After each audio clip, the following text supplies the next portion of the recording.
Hi there, come on in. It is Thursday night, time for the Practical Sportsman's look at outdoor news in Michigan. Stream trout season is now closed, but bow hunting season for deer opened yesterday, and sportsmen are gearing up for the tradition of deer camps in November. I'm Zachary Trost with Outdoor News. And I'm Fred Trost with commentary and a perspective on the laws that affect sportsmen, such as this constitutional amendment that's been proposed to protect hunting and fishing. I'll explain why this proposal sounds good, but is really bad. Stay tuned for the Practical Sportsman News for October 2nd, 2003.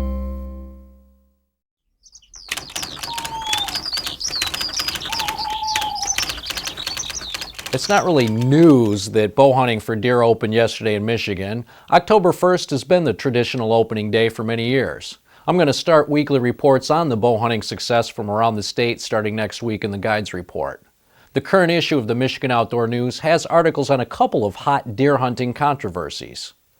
On page 4, there's an Associated Press article about new research done in Colorado that shows that chronic wasting disease is transmitted more easily than previously thought, a finding that complicates efforts to curb the relative of mad cow disease as it spreads in populations of deer and elk. Researchers had previously thought that CWD was passed from does to their fawns, but that's not the case. They found that the contagious brain disease is remarkably efficient at spreading from animal to animal. The study took a group of captive mule deer fawns born of mothers that had CWD. They took another group of fawns that were born in the wild that didn't have CWD, and when the infected and non-infected fawns were 14 weeks old, they put them together in one big group. All of the animals ended up with CWD. Researchers concluded that the CWD was being spread through saliva and feces, and because it's so contagious, researchers now believe that it will be harder to control the fatal disease other than through the thinning or eradication of infected herds, as they've been doing in Wisconsin. Where CWD exists, the size of the overall population is not necessarily a key factor because deer are herding animals and they congregate in family groups, whether the local population is high or low. Thinning out the population may help somewhat, but it won't stop the spread of CWD from one animal to another. This research didn't come up with any solution to the CWD problem. It just pointed out how difficult it is to control or eliminate it. Another controversial subject in deer management is QDM. This is not an acronym for a disease. It stands for Quality Deer Management, a style of deer hunting regulations that is geared to growing bucks with bigger racks, and one of the controversial regulations is harvesting big bucks only, ones with 8 points or more. Dr. Ben Payton and Dr. Peter Bull from the Department of Fisheries and Wildlife at Michigan State University did a study to evaluate issues relating to the QDM proposal in the thumb, a proposal that was voted down by hunters last year. They took groups of pro and anti-QDM hunters and studied their attitudes. Correspondent Marty Kovaric wrote a 2-part story on this research, part of which said, when looking at the fundamental differences between the views of those who support and those who oppose QDM regulations, it's clear there's conflicts to be resolved. These conflicts are between basically two groups of hunters that are on opposite sides of the fence. QDM leaders viewed their opponents as being less developed as deer hunters and that they were still focused on harvesting a deer and not seeing the big picture. They also strongly believe that their philosophy is based on sound science and characterized those who opposed QDM as emotional. Opponent leaders viewed QDM advocates as elitist hunters with their primary interest being harvesting larger antlered bucks and imposing their values on other hunters. Although leaders who opposed QDM saw some benefits to the program, they placed more value on other aspects of hunting such as freedom of choice and recruitment of young hunters. There was a concern that mandatory restrictions would hamper a young hunter's satisfaction.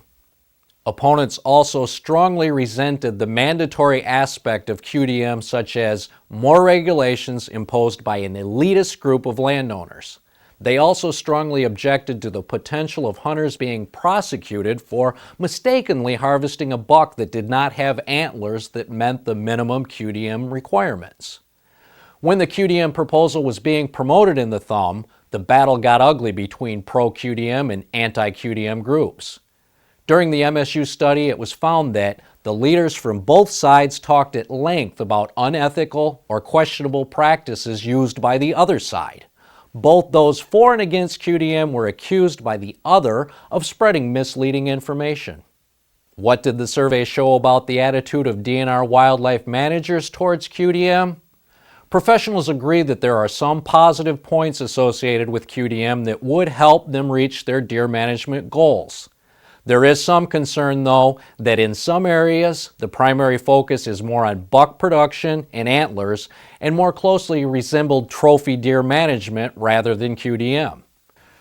Sportsmen always seem to use the word scientific management when they want to win an argument, and the evaluation determined that both proponents and opponents based their views on science, and that this science is far more complicated than either side appears to understand. In conclusion, the evaluation states that current science does not establish whether QDM can achieve its goals. It deems the science as being inconclusive. So there you have it. Big bucks versus little bucks, scientific management, what defines a quality deer? Well, the controversy rages on. These articles and a lot more news and information for sportsmen can be found in the Michigan Outdoor News, which is available on the newsstand or by subscription.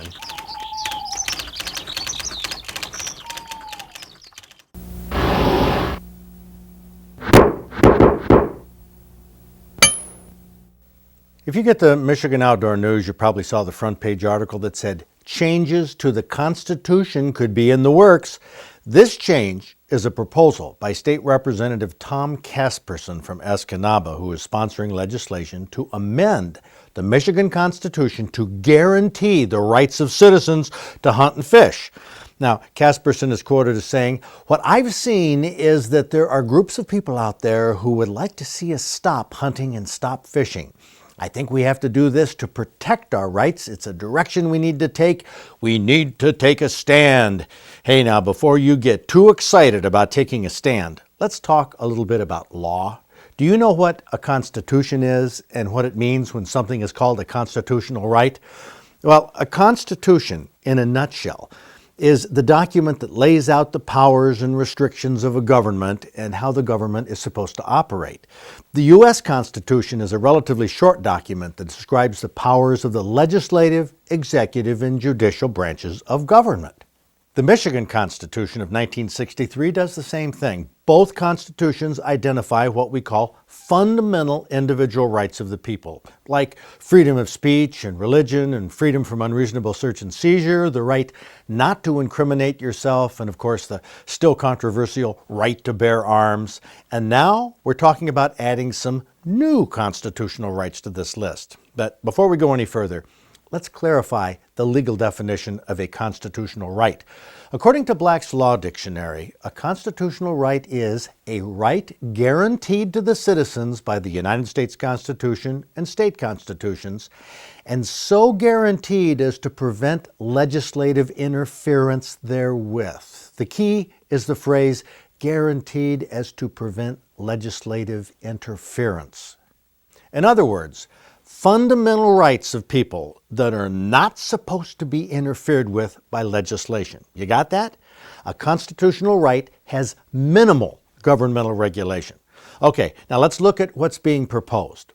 Representative Casperson and a group of other legislators are planning to introduce House Joint Resolution L that would put up for a vote of the people a new section to Article 1 of the State Constitution of 1963 that would read, quote, "Subject to conditions established by law to manage natural resources for the common good, the people have the right to hunt and fish, to take game and fish, and to camp." Question number one, how can something be called a constitutional right when it's subject to conditions established by law? That's not a right. It's just another activity that's regulated by government.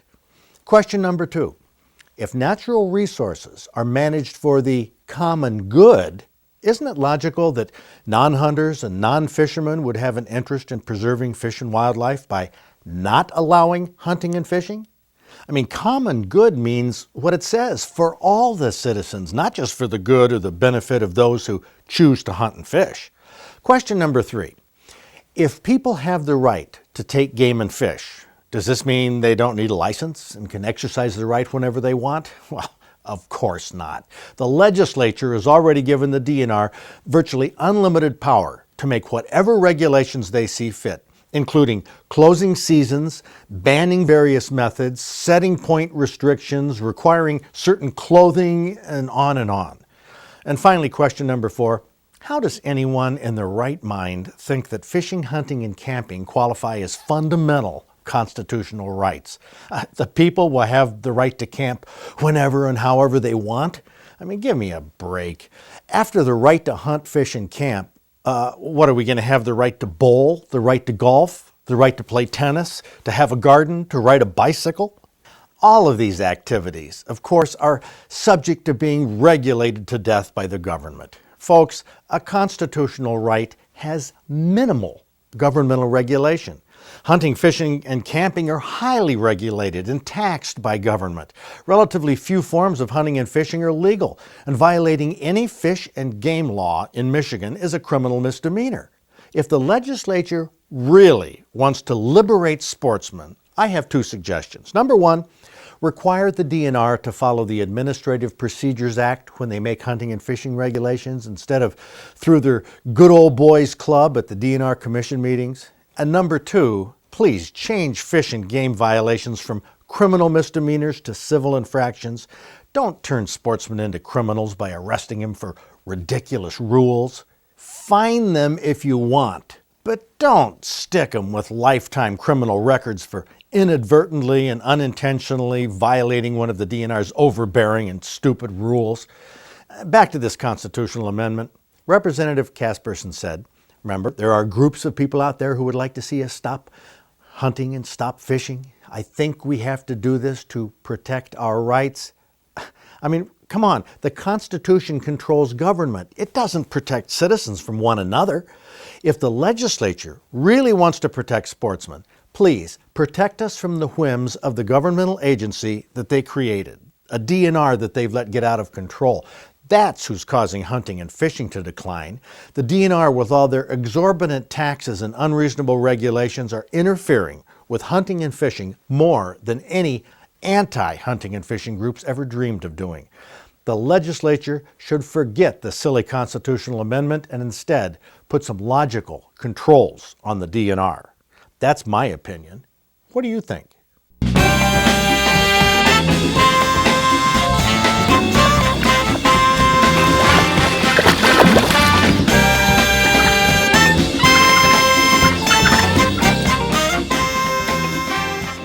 Chuck Chase is from Bay City, but he didn't hunt around Bay City. He went on opening day up to Menominee County, where he was hunting on public land. Yes. Yeah, that's a lot of farmland up there, though, too. A lot of farmland, a lot of private up there. We're fortunate. If you didn't know it was public land, you'd pass it. So we've been scouting the area and been up there now 7 years. So going 8 years, 8 years. And we just scout and we found it, and there I've been. Now, do you have a tent camp there or what? No, we rent a house up there. There's 8 of us up there that we rent a house, and we go up every year, and we go up there bow hunting. And this year for rifle season, actually it's my first year rifle hunting up there. And my nephew and I, we decided to go up there at the last minute, and we found a place and went back to our hunting spot. And opening morning, he come walking out, and Well, that's colossal. So are you really a redneck sportsman? yeah, I've been called worse. Well, he has it right there on his shirt. Redneck sportsman. In fact, you have your blind that you use in the UP on your back, don't you? That's the deer buster. That's, yeah, now that really doesn't count hunting from an automobile. It's only part of one. The redneck deer stand. It works. It works. Well, I guess so. Well, congratulations. Great story from Menominee, Chuck Chase.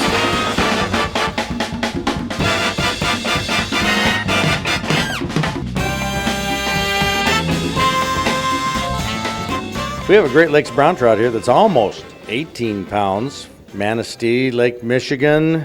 It was taken by Lauren Bellamy from Davison. Lauren, how old are you? 10.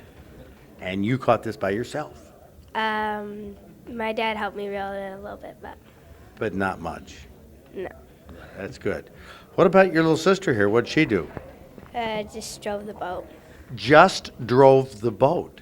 How old are you? 7. How big is this boat? 19 Feet. feet. That's pretty good. And you're standing back there doing what, Dad? I'm giving instructions. She knows right and left, so I'd say right, she'd go right, and we were doing pretty good. What's the matter with port and starboard? That's a little advanced for her, yeah. Okay. Well, that's something. Gotta start them out easy. Were there just the three of you on the boat? Yep, that day. So, was it fun? Yeah. What do you like most about fishing? Being out on the lake and hearing my family scream fish on and entertaining other fishers and having a good time. Well, that's good. Well, way to go. And hey, I'm glad you're handling that boat, 7-year-old. Congratulations, gang. That's a good fish and a good story. Keep having fun.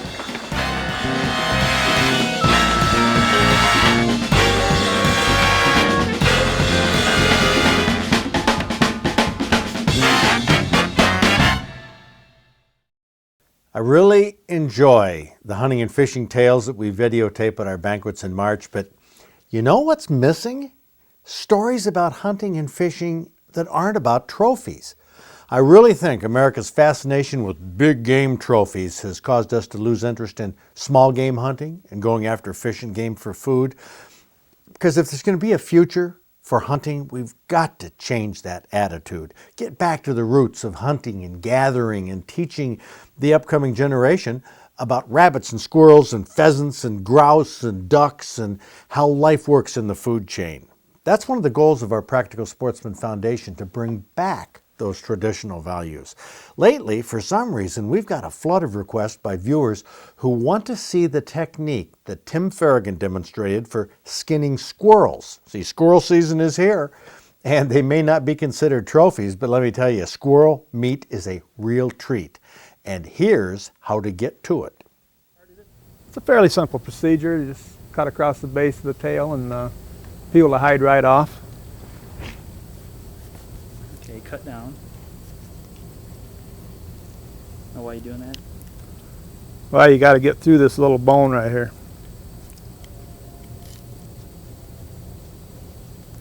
Okay. And you don't want to cut through and cut your finger, you know. Then you kind of start it a little bit on each leg, cutting down.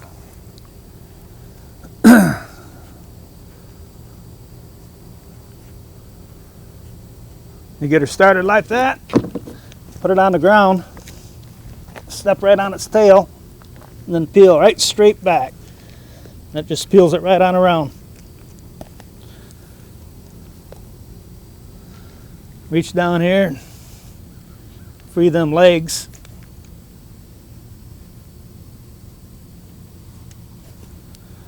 And a pair of pliers on this, it's easier to get a hold of it.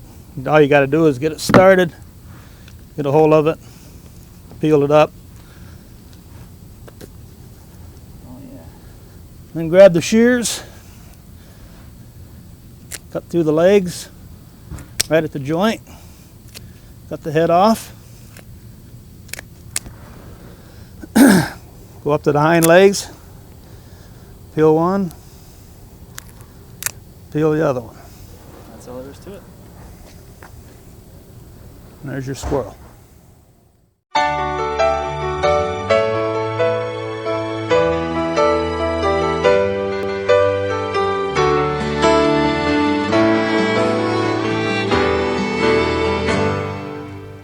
Now let's check out what Tim Hayes is doing today. You can find Tim Hayes working just about every day at the museum. He finished up another coyote diorama earlier this week so he could take a few days off to bow hunt for deer.